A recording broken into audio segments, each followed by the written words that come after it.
बिस्मिल्लाहिर्रहमानिर्रहीम। अस्सलामु अलैकुम। ऑन न्यूज़ के साथ मैं हूं नज़ारा। रुक करते हैं खबरों का। मलकदीम की रिपोर्ट के मुताबिक वज़ीर आज़म शहबाज शरीफ और सऊदी वली अहद की मुलाकात। वज़ीर आज़म पाकिस्तान मोहम्मद शहबाज शरीफ ने सऊदी अरब के वली अहद और वज़ीर आज़म शहज़ादा मोहम्मद बिन सलमान से मुलाकात की।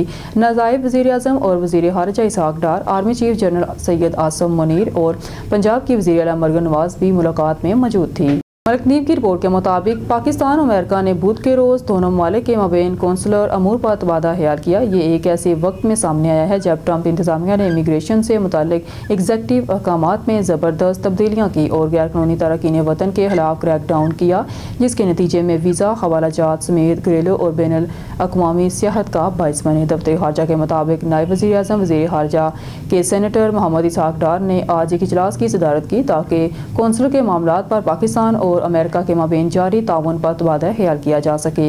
अमरीकी चार्ज डी अफेयर्स मिसिस नटाली एक बेकर, फेडरल सेक्रेटरी ऑफ अमूर ख़ारजा और दाखिला और दीगर सीनियर अहदेदारान ने इस इजलास में शिरकत की। इसराइल को तस्लीम करने से मुताल्लिक़ पाकिस्तान की पोजीशन में कोई तब्दीली नहीं। तर्जमान दफ्तर ख़ारजा शफ़क़त अली ख़ान। मलकदीम की रिपोर्ट के मुताबिक तर्जमान दफ्तर ख़ारजा शफ़क़त अली ख़ान ने कहा है कि इसराइल को तस्लीम करने से मुताल्लिक़ पाकिस्तान की पोजीशन में कोई तब्दीली नहीं है। पाकिस्तानियों के इसराइल जाने से मुताल्लिक़ कोई मालूमात नहीं है। हफ्तावार प्रेस ब्रीफिंग में सीनियर पाकिस्तानी सहाफ़ी असगर अली मुबारक ने सवाल किया कि पाकिस्तानी वफ़द के दौरा इसराइल से मुताल्लिक़ ख्याल किया जाता है कि पिछली हुकूमत के एक वफ़द ने भी इसराइल का दौरा किया था, क्या कोई बैकडोर कम्युनिकेशन चैनल चल रहा है? न्यूज़ स्टूडियो से फिलवक्त के लिए इतना ही। मज़ीद न्यूज़ और अपडेट के लिए देखते रहिए ऑन न्यूज़।